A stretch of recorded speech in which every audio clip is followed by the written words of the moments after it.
좋으신 하나님 아버지, 주의 말씀을 증거하기에 너무나 부족한 자가 주님 앞에 나와 생명 되신 복음의 말씀을 전합니다. 또 하나님의 말씀을 들을 수 있는 귀가 없는 저희들이 주 앞에 나와 복음을 듣기를 원합니다. 상한 갈대를 꺾지 아니하시고 꺼져가는 등불을 끄지 아니하시는 하나님께서 이 시간에 말씀을 전하는 저와 말씀을 듣는 우리 모든 성도들에게 주의 생명의 말씀을 듣고 깨달아 알 수 있도록 하나님께서 은혜를 베풀어 주시옵소서. 거룩하신 예수님의 이름으로 기도드렸습니다. 아멘. 한 주간 잘 지내셨어요? 다시 뵙게 돼서 반갑습니다. 제가 그동안 성경 공부를 하면서 우리 인간이 얼마나 무능력한지, 얼마나 악한 존재인지, 비참한 존재인지 계속 반복해서 말씀드렸어요. 저번 주까지. 그래서 오늘은 조금 더 희망적인 이야기를 나누면 참 좋겠죠. 이런 이야기를 계속 반복해서 듣는 것이 사실은 우리의 마음은 기쁘지 않아요. 계속 부정적인 얘기를 하는 것 같고 정죄하는 소리를 듣는 것 같고 교회에 나와서 설교나 성경 공부를 들을 때 우리는 어떤 마음을 가지고 와서 듣게 되냐면요. 어떻게 하면 거듭나서 내가 구원을 받지? 어떻게 하면 하나님께서 내 기도를 들으시고 내가 육체를 가지고 사는 동안에 행복한 삶을 살 수 있을까? 이런 생각을 하고 교회에 와서 예배도 하고 이제 섬기는 일도 하죠. 그러나 결론부터 말씀을 드리자면 진짜 복음은 여러분들이 뭔가를 어떻게 해서 거듭날 수 있습니다. 여러분들이 이런 삶을 잘 살면 전에보다 조금 더 행복한 삶을 살 수 있습니다. 라고 이야기할 수 없어요. 왜냐하면 거듭남은 하나님의 절대 주권이고요. 행복은 우리가 원하는 진짜 행복, 변질되지 않는 참 행복, 바닷물을 마시는 것처럼 계속 갈증을 느끼는 거 말고 마약을 더 독하게 해야 그 쾌감이 더 강하게 느껴지는 그 쾌감 말고 진짜 행복은 우리 안에는 전혀 없어요. 우리 안에는 전혀 없어요. 어디에 있냐면 예수 그리스도 안에만 우리가 정말로 원하는 변하지 않는 참 행복이 그리스도 안에만 있어요. 그러면 어떻게 우리가 그리스도 안에 들어갈 수 있어요? 물어보시고 싶을 것 같아요. 우리가 그리스도 안에 들어가려면 우리가 어떤 존재인지를 성령님의 은혜로, 하나님의 은혜로 알아야 돼요. 알아야 돼요.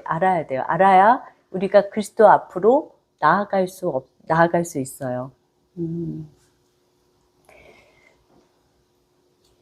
그래서 주님 앞에 나아가기 위해서는 우리 자아가 온전하게 죽어서 예수 그리스도와 함께 죽고 예수 그리스도와 함께 다시 산 사람들만이 거듭남의 길, 그리고 우리가 찾고자 하는 그 참 행복, 변하지 않는, 썩어 없어지지 않는 참 행복 안으로 들어가게 돼요. 그래서 주님께서는 우리에게 우리가 어떤 존재인지를 알아야 되기 때문에 우리에게 율법을 주셨어요. 그래서 이것을, 그러니까 구약에도 율법을 주셨고 예수님이 오셔서는 그 율법을 사실은 해결해 주신 게 아니라 더 강화시켜 주셨죠. 그럴 수밖에 없는 이유가, 그래야 우리가 진짜 복음 안으로, 예수 그리스도 안으로 들어갈 수 있기 때문에 하나님께서는 우리에게 율법을 주신 거죠. 그 율법 안에서 우리 자신을 비춰봐야 되고 우리가 어떤 존재인지를 알아야 되고, 그래야지만 진짜 예수 그리스도 안으로 들어갈 수 있기 때문에 주님께서 그렇게 인도하셔요. 그래서 오늘도 그 십계명을 같이 말씀을 나누면서 그 계명 앞에서 하나님께서 이 시간에 말씀을 들으면서 우리가 십계명 앞에서 내가 조금이라도 좀 아주 눈곱만큼이라도 바늘구멍만큼이라도 혹시 소망이 있는지 내 안에 한번 좀 살펴보는 시간을 가졌으면 좋겠어요. 우리가 정말 많이 우리가 교회에서 듣는 이야기는요, 조금 희망을 심어주는 이야기를 이제 교회 설교나 성경 공부에서 많이 들어요. 예를 들면 하나님의 법을 이렇게 순종하고 지키면 이렇게 됩니다라는 이야기를 우리는 일반 교회에서 밖에서 많이 듣게 되죠. 그러나 그것은 성경에 하나님의 말씀, 진짜 하나님의 말씀의 의도에 비춰서 봤을 때 그것은 복음이 아니에요.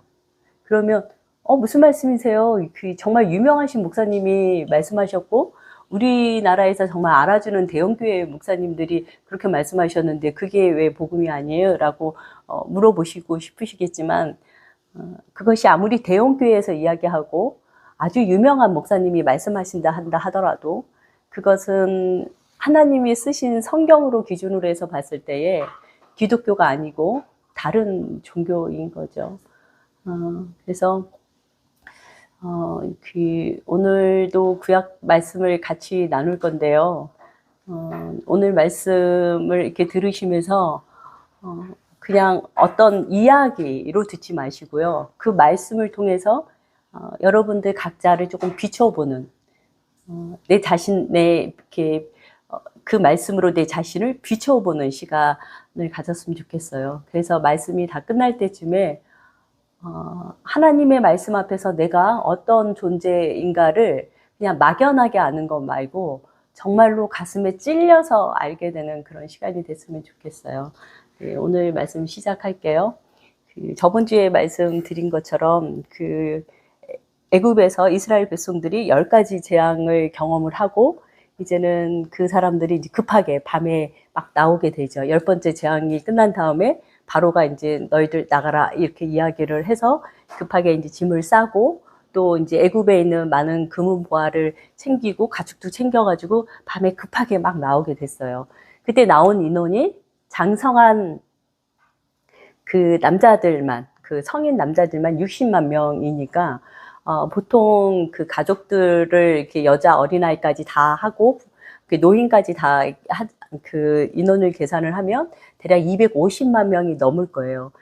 한번 상상을 해보세요. 한 10만 명만 이렇게 모여도 굉장히 많은 인원인데 그 시대에 250만 명이 밤에 갑자기 우르르 나온 거예요. 그러니까 막 어수선하고 정신도 없고 이렇게 한 경험이 훈련을 받은 적도 없고 뭐 연습한 적도 없었으니까 정말 뭐 오합지졸이었죠. 그렇게 우르르 다 나왔는데 인도하는 사람 모세는 한 명이고 250만 명이 넘는 사람들이 이제 모세를 따라서 가야 되는데 그때는 마이크도 없었고 그런 기능이 없었잖아요. 그러니까 모세의 얼굴도 보이지 않고 대부분의 사람들은 모세의 소리도 들을 수가 없었죠. 이런 모든 것들을 알고 계신 하나님께서는 불기둥과 구름기둥으로 이스라엘 백성들이 가야 될 길을 이렇게 안내해 주셨어요. 그래서 그들은 하나님의 인도함에 따라 그렇게 그 길을 지나가게 됐죠. 근데 하나님께서 이스라엘 민족을 인도하실 때에 애굽에서 가나안으로 땅을 가는 그 길에 블레셋 땅을 지나서 가면 빨리 갈 수 있는데도 불구하고 하나님께서 블레셋 땅으로 가지 않게 하고 홍해 광야길로 가서 많이 돌아서 가는 길로 선택을 하셔요. 그래서 출애굽기 13장 17절에서 18절 말씀을 보면 이들을 블레셋이 사는 곳으로 이렇게 인도를 하면 블레셋과 전쟁을 해야 되는데 그러면 이스라엘 민족들은 노예로 살던 사람이라 전쟁이 얼마나 두렵고 무섭겠어요. 무기도 없었고. 그러니까 다시 도망가서 애굽으로 돌아갈까 봐 내가 홍해 광야길로 인도했다라고 말씀을 하시지만 그 이유도 있고 또 하나는 출애굽기 13장 이후부터 레위기 말씀을 계속 이렇게 살펴보면은요. 하나님이 또 다른 중요한 이유를 가지고 계세요. 왜냐하면 이 이스라엘 민족에게 하나님께서는 노예 생활만 했었던 그 이스라엘 민족에게 하나님을 전적으로 의지해서 살아가는 방법을 광야에서 가르쳐 주셨어야 했어요.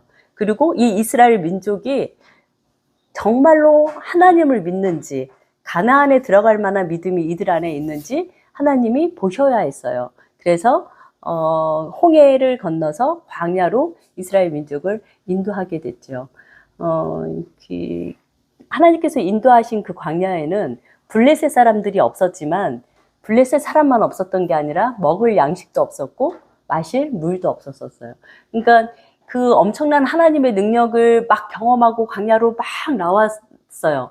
많은 기대를 가지고 막 나왔는데 당장 먹을 음식도 마실 물도 없는 거예요. 그럼 우리는 상식적으로 생각했을 때 하나님이 그동안 보여줬던 엄청난 능력들을 생각했을 때 주님께 이렇게 겸손하게 구하면 됐을 것 같은데 이스라엘 민족들은 바로 하나님께서 세우신 모세를 원망하기 시작해요. 그래서 출애굽기 16장 2절에서 3절 말씀을 보면 하나님의 종 모세와 아론을 바로 원망한다는 말씀이 나오고요. 이스라엘 백성은 그런 행위를 하고 얼마 전에 그 10가지 재앙을 경험하고 하나님의 능력을 경험했어도 그리고 홍해를 건너는 그런 기적을 경험을 했어도 겸손하게 하나님께 그것을 구하지 않고 하나님 앞에 원망하는 소리를 이렇게 모세에게 이야기를 했을 때 하나님께서는 그 원망하는 소리를 들으시고요. 이스라엘 민족에게 만나와 메추라기를 주셔요. 그리고 하나님께서는 너희들이 필요한 것을 공급하는 신이다라는 것을 이스라엘 민족에게 가르쳐 주죠. 그리고 출애굽 16장 4절에 보면요. 새 번역으로 말씀드리면 하나님의 지시를 하나님께서 만나와 메추라기를 주시면서 하나님의 지시를 준행하지 않나 시험하신다라는 말씀도 나와 있어요. 그래서 하나님께서는 이스라엘 민족에게 만나를 주시고 이 만나를 하루 먹을 만큼만 가지고 가라라고 말씀을 하셔요. 너무 쉽죠? 그러니까 특별한 이렇게 기능이 필요하지 않잖아요. 그냥 하루 먹을 양만큼만 가지고 가면 되는 거예요. 근데 이스라엘 민족들 중에서, 사람들 중에서 욕심을 내고 그것을 많이 가져간 사람들이 있었어요. 그래서 그것이 그 다음날 썩고 냄새가 나고 이렇게 벌레가 생기게 되죠. 그래서 하나님의 그 간단한 말씀조차도 순종하지 못하는 이스라엘 민족을 이렇게 성경을 통해서 하나님께서 말씀하고 계시고요. 그런 하나님의 엄청난 이적과 능력을 애굽에서 경험하고 나왔는데도 힘든 상황이 오니까 바로 이렇게 불평하는 모습을 이렇게 보여주고 있죠. 이 일 이후에도 이스라엘 민족은 또 이제 목이 마르니까 물을 좀 달라고 겸손하게 또 그것도 구하면 됐을 텐데 그것도 이제 목이 마르니까 뭐라고 표현을 하냐면요. 이제 원망하는 이야기가 나오는데 출애굽기 17장 1절에서 4절에는요. 이제 마실 물이 없으니까 목말라 죽게 하느냐라고 하면서 이제 모세를 또 원망하면서 이번에는 돌을 들어서 쳐서 죽이려고 하죠. 그런데 이렇게 원망하는 이스라엘 민족을 향해서 하나님께서는 시편 105편 41절에 반석을 가르신즉 물이 흘러나와서 마른 땅에 흘러내리는데 그것이 강과 같이 되었다. 그러니까 차고 넘치게 그 원망하는 백성들에게 물을 주셔요. 그리고 출애굽기 17장 5절 6절에 보면 지팡이로 호렙산 반석을 치라 물이 나리니 백성이 마시리라 라는 말씀이 있어요. 하나님께서는 하나님의 사랑을 받을 자격이 전혀 없는 이스라엘 백성들에게 불순종했잖아 너희들. 그러니까 목마른 고통을 한번 당해봐. 이렇게 하지 않으시고 그들의 잘못된 것들을 책망하지 않으시고 그냥 오래 참으시고 계속 은혜를 베푸시는 모습을 이렇게 보이죠. 이런 일이 있은 후에 그 이스라엘 민족이 르비딤에 있게 되는데요. 그때 아멜렉 사람들이 와서 이스라엘 민족을 쳐요. 그래서 같이 전쟁을 하게 되는데 이 아멜렉 사람은 어떤 사람이냐면요. 에서의 손자가 이름이 아말렉이었었어요. 그 손자의 후손이 아말렉 자손이에요. 그래서 이들은 네겜 네겜 산지와 남쪽의 사막지대 거기에 이렇게 유랑하는 떠도는 유목민 생활을 하고 있었어요. 그렇게 떠도는 생활을 하고 있는데 이스라엘 민족이 이제 그쪽으로 오니까 이제 전쟁이 일어난 거죠. 그래서 여러분들이 잘 알고 있는 그 모세가 손을 들게 되는 내용이 이제 성경에 나오는데요. 그래서 아말렉과 이스라엘 민족이 이제 전쟁을 하는데 모세가 손을 들면 이스라엘 사람이 이기고 이제 팔이 너무 아프잖아. 오랫동안 들고 있으면. 그래서 팔을 내리면 아말렉이 이기는 장면이 성경에 나와요. 그래서 어떤 성경학자나 성경 어떤 관주에 보면 이것을 모세가 기도한다라고 이야기를 하는데 이건 사실 기도가 아니다라고 이야기하시는 분이 계세요. 그래서 이스라엘 민족은 기도할 때 손을 이렇게 앞으로 내밀고 기도를 한대요. 근데 모세는 손을 들었으니 그것은 기도한 것이 아니다라고 이야기를 하지만 실제로 성경의 이사야 1장 15절 킹제임스 버전에 보면 너희가 손을 앞으로 펼칠 때 내가 내 눈을 너희에게 숨길 것이요. 그러니까 기도할 때 손을 이렇게 앞으로 펼친다고 킹제임스 버전 성경의 이사야서에 나와 있어요. 1장 15절에 손을 앞으로 펼친다라고 나와 있고 또 새 번역에 또 다른 그 기도하는 자세에 대해서 이야기를 할 때에 하늘을 바라보고 두 팔을 들어서 펴고 하늘을 바라보고 이렇게 폈다는 이야기인지 이렇게 폈다는 이야기인지 이것도 핀 거니까 모르겠어요. 어쨌든 그랬대요. 그리고 우리가 보고 있는 개역 성경에서는 그 열왕기상 8장 22절에 보면 하늘을 향해서 손을 펴고 이렇게 피었다고 이제 표현을 하고 있어요. 그래서 표현이 조금씩 번역하는 것마다 조금씩 달라요.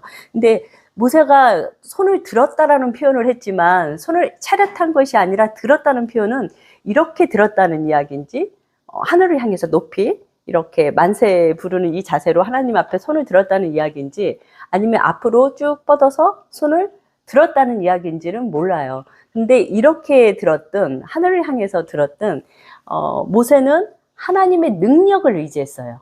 하나님의 능력을 의지해서 주님 앞에 손을 든 거예요. 즉 다시 얘기하자면 이것은 기도의 자세로 볼 수 있는 거죠. 그러니까 뭐 손을 뭐 앞으로 들지 않았으니까 뭐 위로 들었으니까 뭐 이런 것을 따질 것이 아니라 모세는 하나님의 능력을 의지해서 주님 앞에 나와서 기도했구나라고 보는 것이 맞겠죠. 이스라엘 민족이 애굽에서 살 때에 노예로 살 때 하나님께서 부르셔서 이들을 광야에서 바로 가나안으로 보내지 않으시고 광야로 인도하셨어요. 우리도 하나님께서 전혀 우리가 하나님을 알지 못했을 때에 이 세상에서 우리를 부르셔서 교회로 인도하셨어요. 그리고 바로 우리를 천국으로 데려가시는 것이 아니라 이 교회에서 육체를 가지고 이 땅에서 삶을 교회로 부르셨지만 교회 안으로 부르셨지만 이 땅에서 삶을 살게 하셨죠. 마치 이스라엘 민족이 광야에서 삶을 살았던 것처럼. 그리고 우리가 육체를 가지고 이 땅에서 사는 동안에는요, 아말렉과의 전쟁을 이스라엘 사람들이 광야에서 늘 했던 것처럼 우리도 우리의 육체의 죄성과 또 사탄의 그 아말렉이 상징하는 것이 우리 육체의 육체를 상징하잖아요. 아말렉하고의 그 전쟁, 우리 육체와 늘 우리 육체의 자아와 우리는 늘 그 전쟁을 해야 되고 또 사탄이 주는 그 모든 시험과 환난을 통해서 우리는 또 전쟁을 하는 삶을 살게 되죠. 그러면 이 전쟁은 언제 끝나느냐? 뭐 믿음이 좋아지면 끝나고 40일 금식을 여러 번 하면 끝나느냐?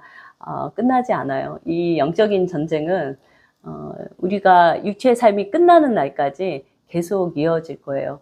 근데 이 전쟁을 하는 순간에 우리는 모세처럼 늘 주님의 능력을 의지하는 삶을 살아야 돼요. 그때만이 우리가 다른 삶을 살 수 있게 되는 거죠.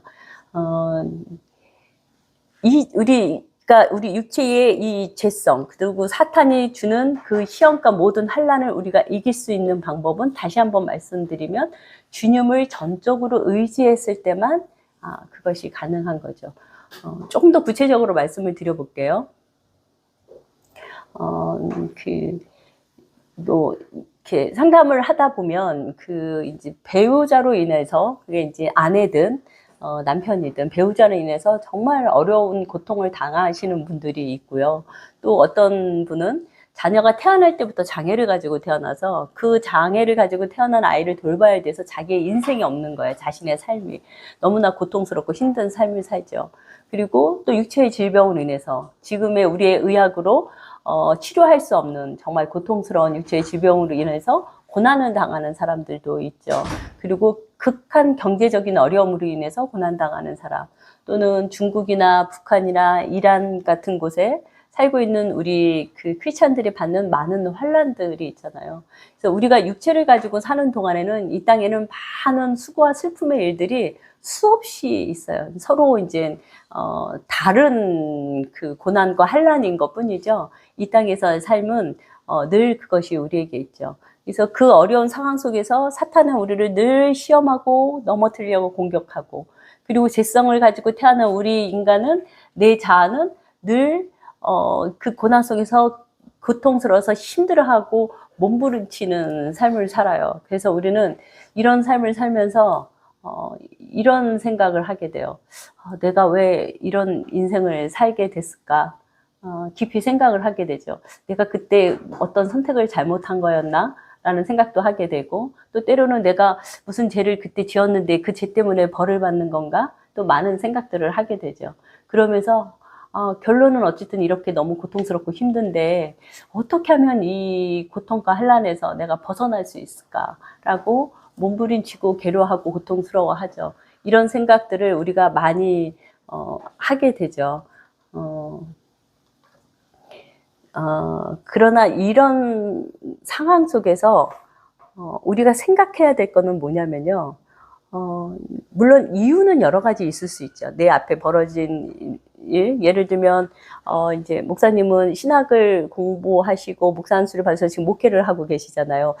그때 내가 신학을 공부 안 하고 그냥 직장 생활을 했었으면 어땠을까? 뭐 이런 생각을 안 하시겠지만, 만약에 하신다고 한다면 또 이제 그 목회자분들의 자녀분들은 우리 부모님이 목회를 하지 않으시고 그냥 다른 친구들의 부모님처럼 평범하신 분이었으면 또 어땠을까? 뭐 여러 생각을 할 수 있을 것 같아요. 그런데 여기서 우리가 정말 기억해야 될 것은요, 지금 내 앞에 벌어진 이 상황, 내가 뭔가를 선택하고 선택하지 않아서가 벌어진 것이 아니라 하나님께서 내게 허락하신 상황이라는 거죠.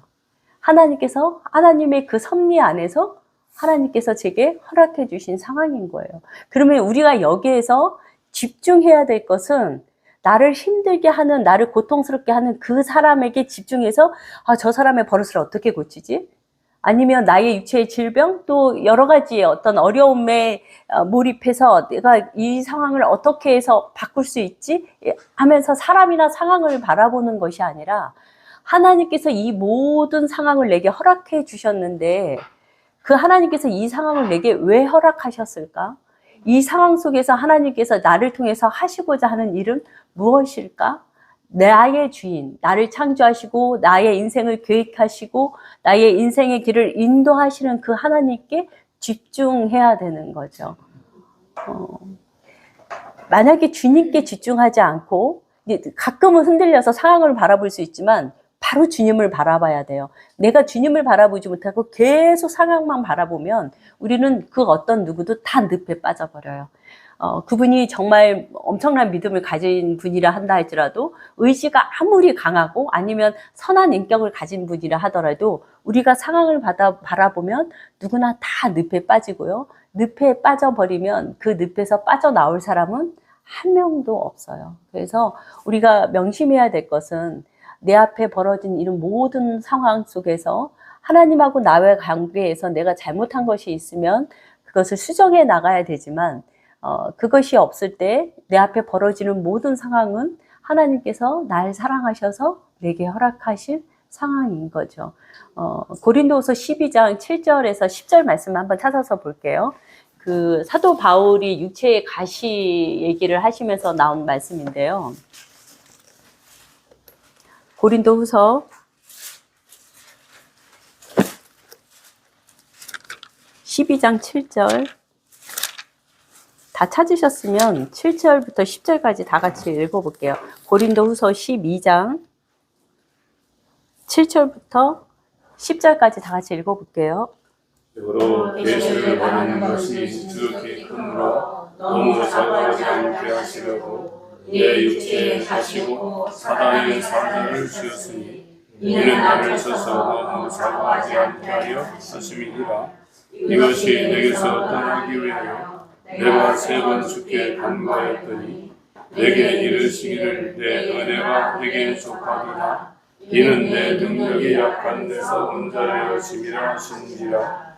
이러므로 도리어 그게 기뻐함으로 나의 여러 약한 것들에 대하여 자랑하리니 이는 그리스도의 능력으로 내게 머물게 하려 함이라.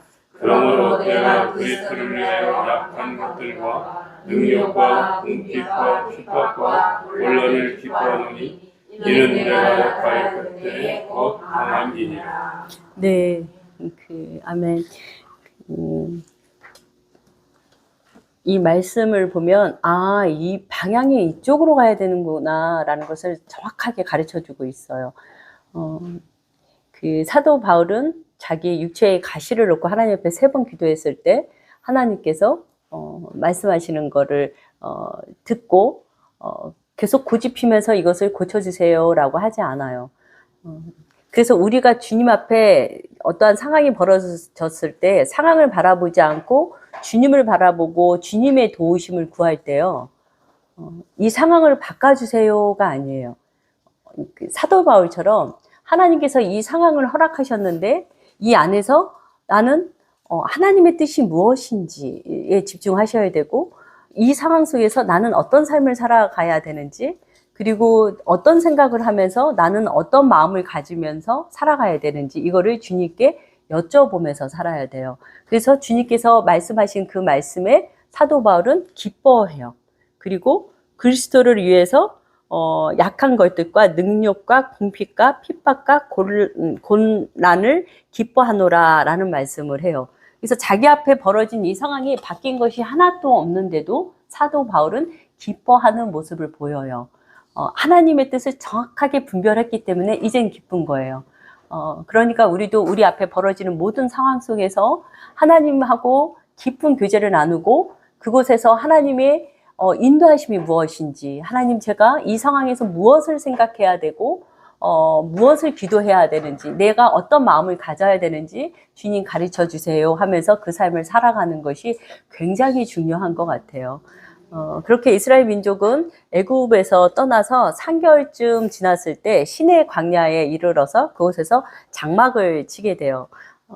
그리고 출애굽기 19장 4절에서 6절 말씀에요. 그 4절에 어떤 말씀이 나오냐면요, 독수리 날개로 너희를 업어 내게로 인도하였음을 이라는 말씀이 나와요. 여기서 독수리 날개로 너희를 업었다라고 말씀을 하셨을 때에 너희들 이렇게 불순종했지, 이제 그 가나안으로 들어갈 사람은 갈렙과 여호수아만 갈 거니까 내가 그들만 보호하겠어. 주님이 그러지 않으시고요, 이스라엘의 모든 백성들 250만 명이 넘는 그들을 향해서 뭐라고 하셨냐면 독수리 날개로 너희를 업어 내게로 인도하였다라고 말씀을 하셨어요.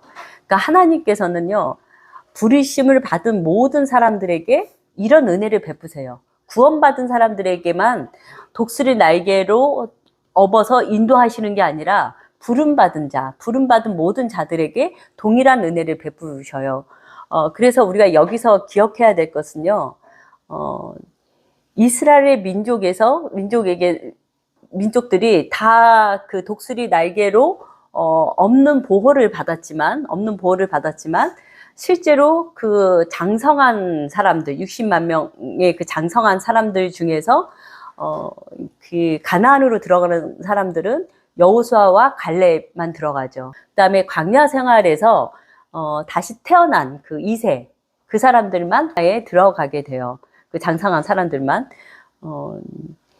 그 이스라엘 민족은 광야에 나와서 하나님의 인도하심을 경험을 하게 되죠. 아까 말씀드린 것처럼 그런 독수리 날개로 업어지는 경험도 하게 되고, 만나를 먹게 되고, 메추라기를 먹게 되고, 반석을 쳐서 물을 마시게 되고, 구름 기둥과 불 기둥으로 보호하심을 받고 인도하심을 받았어요. 그리고 아멜렉과의 전쟁에서 굉장히 불리했지만 하나님께서 함께 해주셔서 승리하는 경험들을 이들이 하게 돼요. 그러나 이들이 이런 것들을 다 경험하지만 가나안에 들어갈 수 있는 믿음은 갖지 못하고 모두 다 광야에서 죽게 돼요. 제가 이 말씀을 왜 자꾸 반복해서 말씀을 드리냐면요, 그때 그 사람들이 그랬구나 라고 생각하라고 이렇게 자꾸 반복해서 말씀드리는 게 아니라, 내 영적인 상태, 지금 내가 하나님 앞에서 어떤 상태인지를 조금 비춰보셨으면 좋겠어서 자꾸 반복해서 말씀을 드리는 거예요.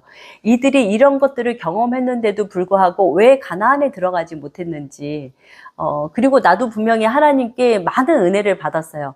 은혜를 받아서 나는 내가 이런 은혜를 받았으니 당연히 구원받았다라고 생각하고 계시잖아요. 그런데 똑같은 은혜를 받은, 아니 제가 은혜 받은 것보다 더 큰 은혜를 받은 이스라엘 민족들은 거의 다 여호수아와 갈렙을 빼고서는 다 광야에서 죽게 돼요. 가나안에 다 들어가지 못하게 돼요. 이 상태를 내 영적인 상태랑 한번 비교해 보셔서 내가 정말 구원받는 믿음을 가지고 있는 사람이 맞는지 한번 점검해 보시라는 의미에서 자꾸 제가 말씀을 드리게 돼요. 그렇게 광야에서 생활을 하게 됐고요. 이제 모세가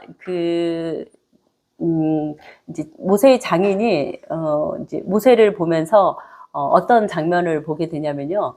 아침부터 하루 종일 온종일 그 250만 명이 넘는 이스라엘 백성들이 모세 앞에 줄을 서서 계속 모세를 만나는 거예요. 그래서 모세는 하나님의 율례와 법도를 가르쳐 주기도 하고, 또 어떤 사람은 재판권을 가져가서 이야기하면 모세는 그 재판을 이렇게 재판을 해결해 주기도 하고, 이런 일들을 하루 종일 하는 모습을 장인 어른이 이렇게 보시게 되죠. 그래서 이것이 선하지 않다라고 얘기하시면서 좋은 아이디어를 제공을 하는데요. 그것이 이제 천부장, 백부장, 뭐 50부장, 10부장을 이렇게 세워서 모세가 하는 일을 좀 나눠서 하자 이렇게 이야기를 해요.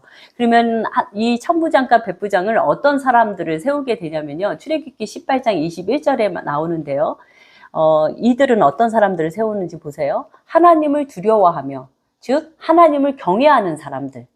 그리고 진실무방하며 거짓이 없는 사람들, 굉장한 사람들이죠. 그리고 불의한 일을 미워하는 자들, 이렇게 아주 종교인으로서는 나무랄 데 없는 아주 훌륭한 사람들, 하나님을 경외하고 거짓이 없고 불의한 것을 미워하는 사람을 천부장, 백부장, 50부장, 10부장으로 세워서 그 모세가 하는 그 일을 돕도록 했어요. 그런데 우리 그러면 어머 이 사람들 구원받았겠다라는 생각이 들죠. 근데 성경은 분명히 천부장, 백부장, 50부장이 굉장히 많았을 거예요. 이스라엘 백성이 250만 명이 넘었으니까 굉장히 많았을 텐데 그 사람들도 아무도 가나안에 들어가는 사람이 없어요. 내가 천부장처럼 정말 그렇게 온전한 종교 행위를 잘하는, 하나님을 경외하고 종교인으로서 정말 부족함이 없는 그런 모습을 가졌다 한다 할지라도 하나님의 많은 은혜를 경험하고 내가 체험하고 그 은혜를 내가 누렸다 한다 할지라도 내가 그것만으로 구원받았다고 착각하시면 안 돼요. 구원받는 믿음은 예수 그리스도와 함께 반드시 죽어야 되고 예수 그리스도와 함께 다시 사신 분들, 어떤 영적인 체험이 아니고 훌륭한 종교인으로서의 인격이 아니고 내가 예수 그리스도와 함께 죽고 예수 그리스도와 함께 다시 산 새 생명을 가진 사람만 거듭남의 길에 들어가죠.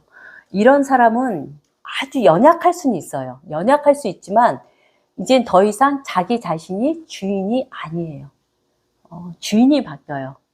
정말 그리스도와 함께 죽은 사람은, 그래서 그리스도와 함께 다시 태어난 사람은 인격적으로 조금 연약할 수 있고 종교 행위 부분에 있어서 부족한 부분이 있을 수 있지만 이 사람은 더 이상 자기 자신이 주인이 아니에요. 하나님이, 예수 그리스도가 주인 되는 삶을 살게 되죠.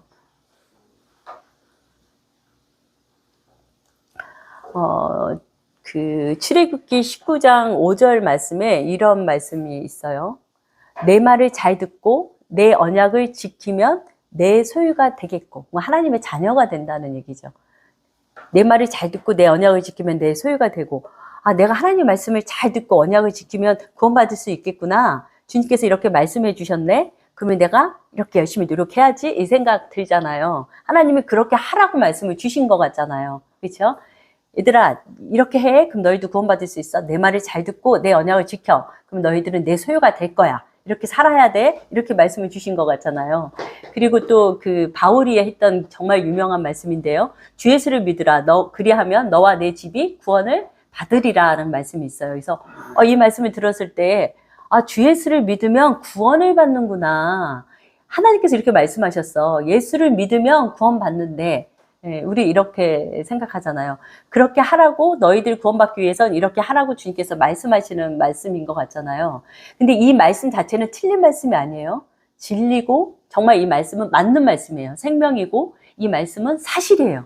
내가 주 예수를 믿으면 구원받아요. 그리고 내가 하나님의 그 율례와 법도를 온전하게 지키면 나 하나님의 소유돼요. 이 말씀이 틀린 말씀은 아니에요.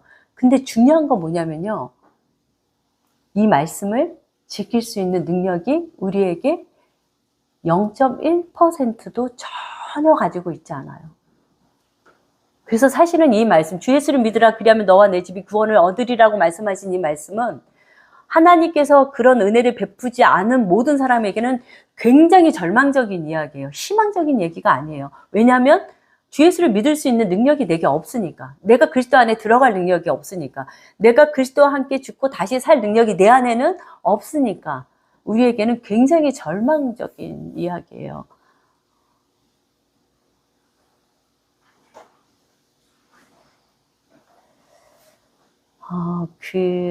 이 하나님의 말씀을 우리가 듣고, 지금 말씀하셨던 내 말을 잘 듣고 언약을 지키면 내 소유가 되고, 주 예수를 믿으라. 그리하면 너와 내 집이 구원을 얻으리라. 이 말씀을 듣고, 아, 그렇구나. 라고 내가 믿고 지적으로 동의하고 마음이 뜨거워지는 경험을 했어요. 감동을 했고, 제가 그날 너무 충격을 받고 감동을 해서 막 그날 눈물을 흘리고 울었어요. 그리고 그날부터 막 금식을 했어요. 이것이 내가 온전하게 주 예수를 믿을 수 있는 모습은 아니라는 거죠. 온전히 하나님 보시기에 완전하게 믿는 그 믿음은 아니라는 거죠. 내 안에서 내가 할 수 있는 어떤 것이지 하나님께서 일시적으로 내게 어떤 감동을 주셔서 일시적인 어떤 은혜를 베푸셔서 제가 지적인 동의를 하고 내 안에 감동을 받은 거지 이것이 변치 않는 완전한 생명이 되지는 못한다는 거죠. 이것이 전적으로 타락한 인간의 실체예요. 전적 타락한 아담이 선악과를 따먹은 그 모든 후손들의 실체인 거죠.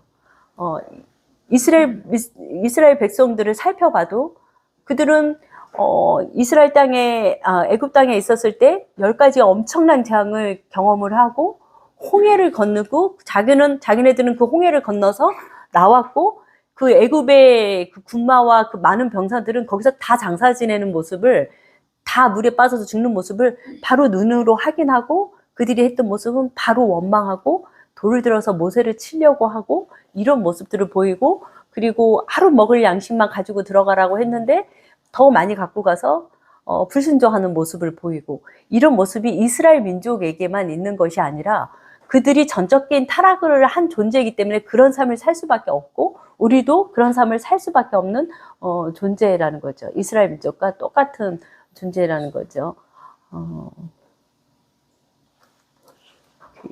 제가 창세기부터 지금 출애굽기 말씀을 지금 전하고 있는데요. 제가 전했던 이 말씀을 가지고 우리 자신을 한번 비춰보면서 우리가 한번 최선을 다해서 주의 말씀을 잘 순종하고 지키려고 노력을 정말 최선을 다해서 한번 해보세요. 한번 정말 인간이 할 수 있는 최선을 다해서 한번 해보세요. 근데 그렇게 최선을 다해서 한 사람들 중에서 진짜로 진실한 사람은 하나님의 은혜를 받은 사람이죠. 진짜 진실한 사람은 여기서 뭘 얻냐면요. 정말 금식도 하고 막 하나님께서 기뻐 원하시는 모든 일을 최선을 다해서 다 해서 한 사람은 그래서 하나님께서 은혜를 베푸셔서 심령이 진실한 사람은 거기서 얻어지는 게 와 이렇게 했더니 내가 이렇게 되었습니다라고 희망을 갖는 게 아니라 절망을 하게 돼요. 정말 주님께 은혜 받은 사람은 정말 최선을 다해서 신앙생활을 했던 사람은 그 안에서 절망을 하게 돼요.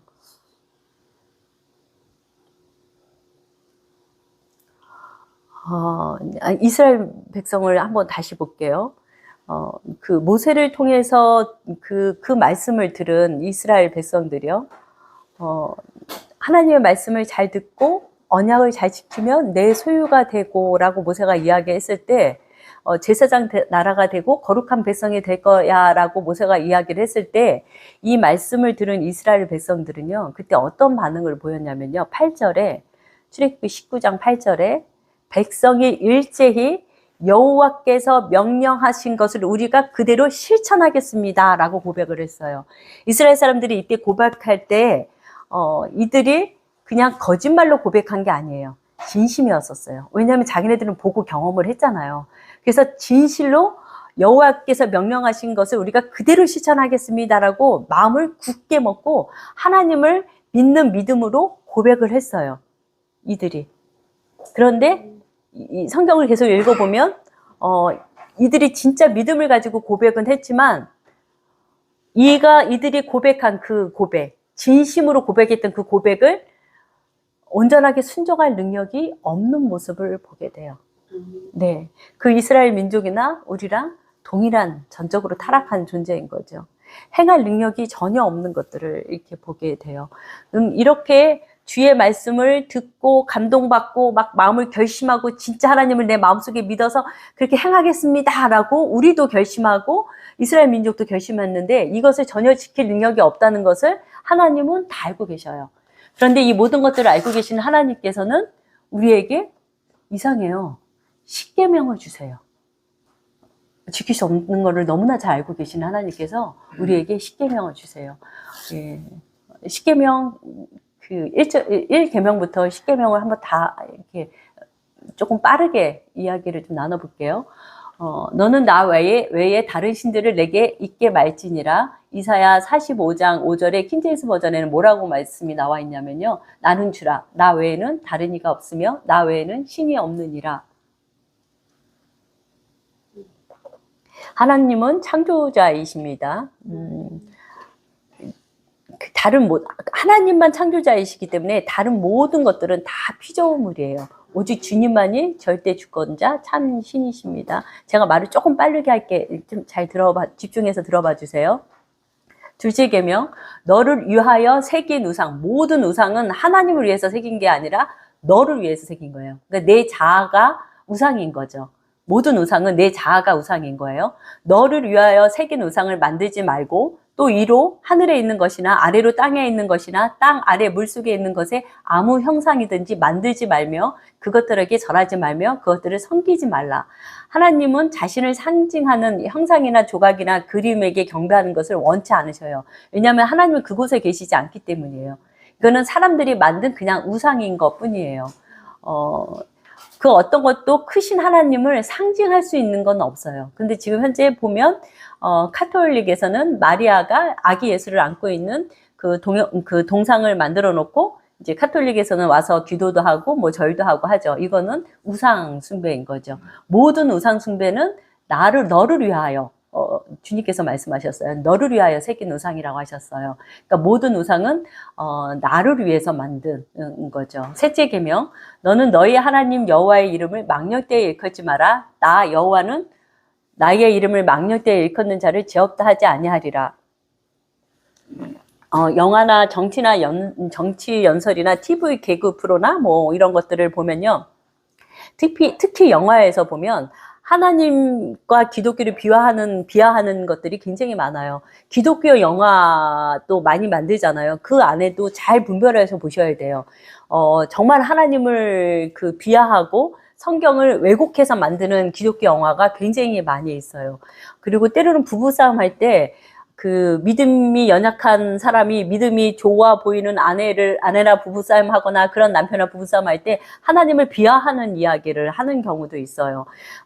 이런 모든 것들은 그것이 혹시 농담이거나 홧김에 한 거라 한다 할지라도 셋째 계명을 어기는 거가 되죠. 그리고 네 번째, 안식일을 기억하여 거룩하게 지키라. 이날은 하나님께서 천지를 창조하신 그 날을 완전하게 창조하신 그 완전하신 하나님, 창조주 하나님을 기억하는 날인데요. 우리는 지금 그 안식일, 토요일 날 안식일을 지키지 않고 주일을 지키고 있잖아요. 그 하나님께서 천지를 창조하신 그 뜻을 완전하게 이루신 날이 예수 그리스도께서 죽으시고 부활하신 날이에요. 그래서 그 부활하신 날, 그 십계명에서 네 번째 계명이 그 안식일을 완전히 이루신 날이 주일이기 때문에 우리는 지금 현재 주일을 지키고 있죠. 다섯째 계명, 내 부모를 공경하라. 그리하면 너의 하나님 나 여호와가 내게 준 땅에서 내 생명이 길리라라는 말씀을 하셨는데요.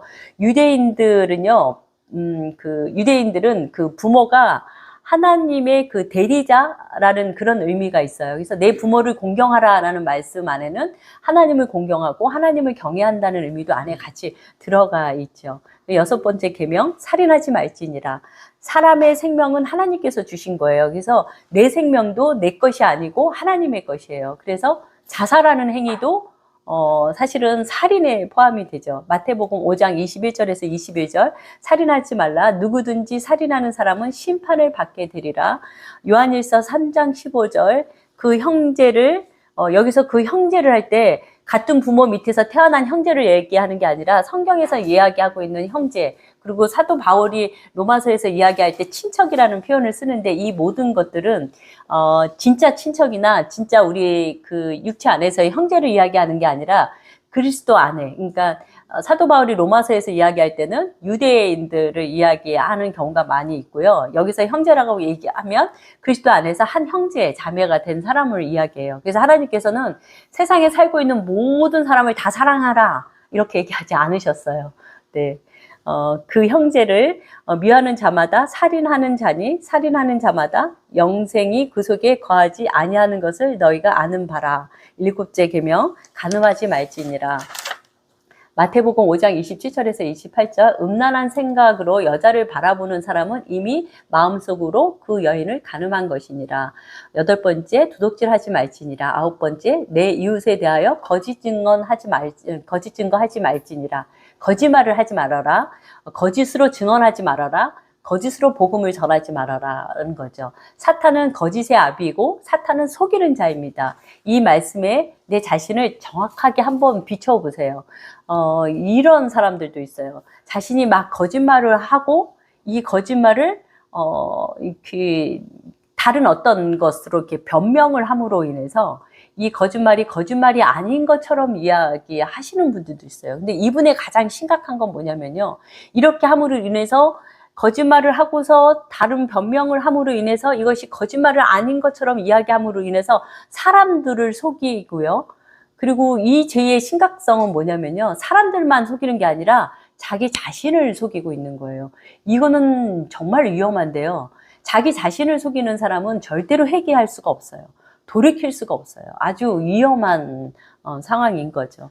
그래서 하나님은 히브리서 6장 18절에 거짓말을 하실 수 없다라고 말씀하셨고, 하나님은 야고보서 1장 17절에 변함도 없으시고 회전하는 그림자도 없으시니, 다시 말씀드리면 지구가 자전하면 회전하는 그림자는 당연히 있어야 돼요. 자연스러운 현상이잖아요. 지구가 자전하니까. 그런데 하나님은 너무나 당연한 이 회전하는 그림자, 움직이는 그림자, 너무나 당연한 상황 속에서도 그분은 변치 않으신다는 거예요. 놀라우신 분이시죠. 그리고 디도서 1장 2절에 거짓이 없으신 하나님이라고 이야기하고 있어요. 그러므로 우리는 하나님께서 어떤 말씀을 하시든지 우리는 그 말씀을 믿고 신뢰할 수 있어요. 회전하는 그림자조차도 없으신 하나님이죠. 열 번째 계명, 내 이웃의 집을 탐내지 말지니라. 내 이웃의 아내나 그의 남종이나 그의 여종이나 그의 소나 그의 낙이나 무릇 내 이웃의 소유를 탐내지 말지니라. 누구든지 다른 사람의 소유나 능력이나 외모나 그 밖에 어떤 소유물을 탐내지 말아야 된다는 거죠. 사탄이 하나님의 자리를 탐냈어요. 그래서 자기가 하나님이 되려고 한 거죠. 그래서 탄심은 사탄의 그 교만이 나오는 거예요. 그래서 내 안에 탐심이 보였을 때 사탄의 그 교만함이 내 안에도 있는 거죠. 하나님께서 이스라엘의 백성에게 그 계명을 지킬 수 없는 존재라는 것을 알고 계셨으면서 십계명을 이렇게 주셨어요. 한번 우리가 조금 이렇게 빠르게 막 십계명을 나눴는데요. 이렇게 들어보니까 어떠세요? 그 십계명을 잘하면 나는 그래도 이 정도는 지킬 수 있을 것 같은데, 막 이런 생각이 혹시 좀 드시나요? 십계명은요, 사람이 준 계명이 아니라 완전하신 하나님께서 주신 계명이에요. 그래서 그 계명을 지키려면 완전하게 지켜야 돼요. 그러니까 10계명 중에 한 계명을 어기는 것도 모든 계명을 어기는 거지만 한순간 찰나에, 그러니까 모든 사람을, 우리 형제를 다 사랑했어요, 늘. 그런데 찰나에 한순간 갑자기 어떤 사람은 순간 꼴보기 싫었어요. 한 1초 정도 잠깐. 그러면 모든 계명을 다 어긴 게 되는 거예요. 왜냐하면 하나님은 완전하신 하나님이시기 때문이죠. 야고보서 2장 10절에 킹제임스 버전에 뭐라고 말씀이 나와 있냐면요. 누구든지 율법 전체를 지키다가 한 조목이라도 어기면 모든 것에 유죄가 된다라고 얘기하셨어요. 그리고 레위기 5장 17절에 그가 사실을, 그러니까 이게 죄인지 아닌지 몰랐다 한다 하더라도 그에게는 허물이 있는 것이니 라는 말씀이 있어요. 예를 들어서 한번 말씀 들어볼게요. 아주 그 단단한 밧줄에 그 우리 10계명이니까 10개의 매듭이 져 있다고 생각해 볼게요. 10개의 매듭이 져 있고 내가 거기에 단단하게 묶여 있어요. 아주 꽉, 절대로 떨어지지 않게 꽉 묶여 있고 그 밑에는 정말 아주 뜨거운 유황불이 막 끓고 있다고 한번 상상을 해 볼게요. 이 밧줄에 묶여 있는 것이 주님께서 내게 주신 계명, 10계명이라고 생각을 해 볼게요. 그러면 이 밧줄을 다 끊는 것과 한 곳만 끊는 것과 의미가, 결과가 다르나요? 밑에를 끊든 위에를 끊든 세 군데가 끊기든 한 군데가 끊기든 결과는 동일해요. 그런데 이거가 끊기는 거가 항상 그 밧줄 옆에 큰 이 밧줄을 순간 자를 수 있는 큰 가위가 준비되어 있는데 이 밧줄을 지키려면 한 찰나도, 한 1초, 단 한순간도 예를 들어서 살인하지 말라라고 얘기하면 어떤 한 찰나도 누군가를 미워하는 마음이 내 안에 없어야 돼요. 영원히. 영원히 없어야 돼요. 그런 관점에서 이 10계명을 봤을 때에 제가 온전하게 거기서 묶여 있을 수 있는, 얼마나 묶여 있을 수 있을까요? 얼마나. 그리고 끝까지 묶여 있을 수 있을까요? 거기서 떨어지지 않을 사람이 이 세상에 있을까요? 없죠. 맞아요. 우리는 그 어떤 누구도 완전하신 하나님께서 주신 그 율법을 지킬 수 있는 능력이 전혀 없어요. 하나님께서는 이스라엘 백성들에게 이런 계명을 전혀 지킬 수 없는데도 이 계명을 주신 이유가 있는데요. 로마서 3장 19절, 20절 말씀을 읽어볼게요. 율법의 행위로 그의 앞에 의롭다 하심을 얻을 육체가 없나니 율법은 죄를 깨달음이니라. 율법의 그 역할이 죄를 깨닫게 한다는 거죠. 19절에 킹제임스 버전에 어떻게 나와 있냐면요. 율법이 말하는 바는 온 세상으로 하여금 하나님 앞에서 무죄가 아니라 유죄가 되게 하려 함이니라고 말씀하셨어요. 그 정직한 사람들은 10계명을 들여다보면 내 안에 죄가 가득한 사람, 율법을 절대로 지킬 수 없는 무능력한 존재라는 것을 알게 돼요. 피 흘리기까지 열심히 죄와 이렇게 싸워보면, 아까도 말씀을 드렸지만, 그 결과 내가 알 수 있는 거는, 나는 100점 100패이구나 라는 것을 알게 돼요. 이것은 은혜예요. 모든 사람들이 이걸 다 알지는 않아요. 내가 아무리 피 터지게 정말 피 흘리게 죄와 싸워도 100점 100패구나, 이것을 알게 해주신 것이 정말 하나님의 은혜예요.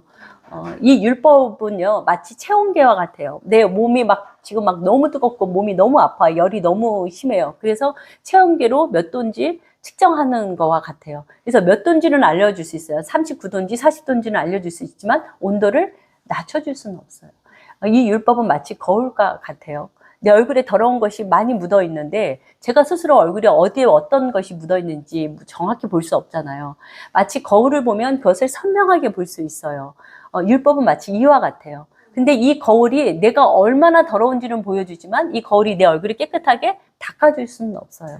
율법의 역할이 바로 그와 같다는 거죠. 죄를 씻겨줄 수는 없어요. 우리가 율법을 하나님께서 주시기 전에는 죄가 무엇인지 정확하게 알 수 없었어요. 하나님께서 우리에게 양심을 심어주셔서 그 양심으로 희미하게 분별할 뿐이었지 정확하게 우리가 죄를 알지 못했었어요. 그냥 마치 내가 사람을 안 죽였으면 나 살인한 거 아니잖아 라고 생각할 수 있지만 하나님께서 말씀하신 살인하지 말라는 것은 형제를 미워하지 말라는 거야. 그것도 어떤 한순간도, 찰나도, 단 1초도. 너 지금 1초 형제를 미워했어? 그러면 너는 모든 계명을 다 어긴 거야 라고 주님께서 말씀을 하시는 거죠.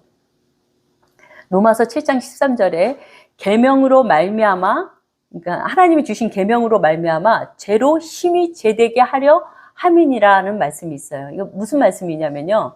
계명이 있기 전에도 죄는 원래 죄였었어요. 죄로 심히 제되게 했다는 말씀은 이 계명이 있음으로 말미암아 이 죄가 심히 매우 정말로 아주 정확하게 죄가 된다는 것을 가르쳐 준다는 거죠. 이 계명으로 말미암아 이 율법을 완전하게 지키려고 애를 쓰는 모습은 마치 뭐와 같냐면요. 우리 예전에 말씀드린 것처럼 그 구더기가 우글거리는 죽은 쥐, 그 냄새나는 썩은 냄새가 나는 그 죽은 쥐에다가 마치 향수를 뿌리는 것과 같아요. 내가 율법을 지키려고 최선을 다하는 그 모습은 그와 같은 거죠. 내가 거룩해지거나 깨끗해질 수 없는 거죠. 하나님께서 율법을 통해서 바라시는 것은 사람들이 자신의 죄를 바라보게 하시는 거예요. 예. 왜냐하면 여기에서부터 생명이 시작되기 때문이에요. 죄를 가장 추악한 거, 내가 가장 추악한 존재라는 거, 아주 혐오스러운 존재라는 거, 내가 집에 있는 누구 말고 내가 아주 혐오스러운 존재, 내가 구역질 나는 존재라는 거, 그리고 내가 징그러운 존재라는 거, 파멸뿐이고 죽음에 썩는 냄새가 나는 존재라는 것, 이것을 깨닫게 하기 위해서 하나님께서 우리에게 계명을 주신 거고 율법을 주신 거죠. 그래서 이 율법을 정직하게 바라봄으로 인해서 나는 그래도 뭐 이렇게 죄가 여기가 조금 더럽지, 여기만 좀 씻으면 돼. 나는 여기에 좀 먼지가 묻었으니까 이 옷을 겉옷을 벗어서 좀 털면 돼. 이렇게 생각하고 자기의 죄성을 이렇게 생각하고 있는 사람들은요, 절망이고 회개할 수 있는 기회가 없어요. 지금 나에게 있는 그 죄성이 내가 스스로 하나님 앞에서는 내가 큰 죄인이지만, 정말 큰 죄인이지만, 그래도 어떤 사람보다는 그래도 내가 조금 괜찮은 사람이고, 내가 부족하고 연약하지만 내가 뭔가를 열심히 하면, 열심히 기도도 많이 하고, 뭔가 전도도 많이 하고, 전화로 이렇게 신방도 많이 하고, 이렇게 뭔가를 열심을 하게 되면, 그래도 하나님을 기쁘시게 해드릴 만한 것이 내 안에 있다라고 생각하시는 분은, 엄청나게 자신을 잘못 알고 계세요. 이분은 정말 절망이에요. 회개할 기회가 없어요. 우리가 알아야 될 건 뭐냐면, 나는 구제불능의 죄인, 살 소망이 없는 죄인, 죄인들 중에, 많은 죄인들 중에서 나는 정말 괴수구나 라는 것이 깨달아지는 것이 하나님의 은혜예요. 이사야 64장 6절에 우리는 다 부정한 자 같아서, 여기 다는 금식을 40일 금식을 뭐 여러 번 하셨거나, 아니면 전도를 어마어마했거나, 자기 몸을 불사르게 내어줬거나, 모든 사람들이 다 포함해요. 다 부정한 자 같아서. 우리의 의는 다 더러운 옷 같으며, 우리의 죄는, 이렇게 적혀 있지 않아요? 성경에 우리의 의는, 이상하지 않아요? 우리의 의는 다 더러운 옷과 같대요. 그러니까 내가 행하는 어떤 하나님을 위해서 행한다고 했던 그 모든 일, 그것이 의로운 거잖아요. 그런데 하나님께서 내가 행했던 그 모든 것들이 다 더러운 옷과 같다고 얘기하셨어요. 하물며 우리가 짓는 죄는 얼마나 더 더럽겠어요. 우리가 행하는 일도. 그러니까 내가 11조를 파뿌리까지 계산해서 11조를 하고, 전도를 엄청나게 하고, 매일 새벽 예배를 365일 나가고, 내가 선교사로 부르심을 받았고, 목회자로 부르심을 받았다고 해서 천국에 갈 수 있다는 것은 굉장한 착각인 거죠. 그래서 이사야 64장 6절에 그 중간 후반부의 말씀을 세 번역으로 제가 말씀을 드리고 이제 마칠게요. 거기에 어떻게 말씀이 나와 있냐면요. 이사야 64장 6절에 세 번역 성경이에요. 우리는 모두 나뭇잎처럼 시들었습니다. 이제 곧 가을이라 나뭇잎이 다 시들어서 땅에 떨어질 거잖아요. 우리는 모두 그런 존재래요. 죽어 있어요. 나뭇잎처럼. 말라 비틀어진 나뭇잎이에요. 우리의 죄악이 바람처럼 우리를 휘몰아갑니다. 우리의 상태가 말라 비틀어진 나뭇잎으로 땅에 떨어져 있는 상태고, 내 안에 있는 그 죄성은 바람이 세게 이렇게 불면 그 나뭇잎이 자기 의지로 나 안 날아갈 거야 할 수 없잖아요. 바람이 세게 불면 이 나뭇잎은 바람이 부는 방향으로 휙 날아가요. 그리고 또 바람이 반대 방향으로 불면 또 그쪽으로 휙 날아갈 수밖에 없어요. 그냥 바람이 가란 대로 내 의지나 내 힘으로 뭔가를 할 수 있는 능력이 전혀 없어요. 이런 상태가 바로 우리의 상태인 거죠. 우리가 모두 다 이런 존재라는 거죠. 다시 말씀드리지만 복음은 우리가 이런 존재이라는 것을 알고 주님의 긍휼하심에 엎드려서 주님의 은혜를 구하는 것에서 시작되는 것이 복음이에요. 여기서 시작하셔야 돼요. 내가 얼마나 형편없는 존재인지를 알고 주님의 긍휼하심에 엎드려서 주님께서 내게 긍휼을 베풀어 주시기를 사모하는 그 마음에서 주님 앞에 엎드려지는 것이 복음의 시작이에요. 그렇다면 말을 바꿔서 얘기하면 여기서 시작하지 않은 것, 다른 곳에서 시작한 것. 하나님의 말씀을 듣고 지적으로 동의하고 은혜 됐어 하고 그러니까 나는 주님의 은혜로 구원받았으니까 나는 이제 열심히 그 섬기는 일을 해서 하늘나라에 많은 상금을 쌓아두겠어. 이거 불법을 행하는 자들아 내게서 떠나가라 라고 주님께서 말씀하실 거예요. 다 불법이에요. 다른 복음이고 다른 종교예요. 그것이 대형교회에서 이야기한다 할지라도 신학 교수님이 말씀하셨다 한다 하더라도 아주 유명한 목사님이 그렇게 말씀하셨다 하더라도 성경은 그렇게 이야기하고 있잖아요. 복음의 시작은 내가 얼마나 비참한 존재인지를 알고 그리스도 앞에 납작이 엎드려서서 하나님께서 내게 은혜를 베푸셔야 되고 그래서 내가 그리스도 안에 들어가서 그리스도와 함께 다시 살아서 주님의 말씀을 그때만이 내가 주님의 율례와 법도를 지켜서 주님의 소유가 될 수 있고요. 내가 그렇게 그리스도와 함께 죽고 그리스도와 함께 다시 살아야 내가 주님을 내가 믿고 구원받는 삶을 살 수 있게 되는 거죠. 거기서 시작하셔야 돼요.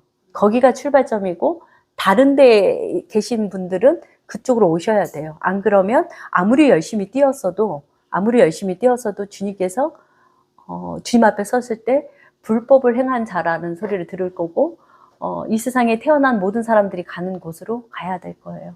예, 이것이 복음의 시작입니다. 네, 제가 기도하고 마칠게요.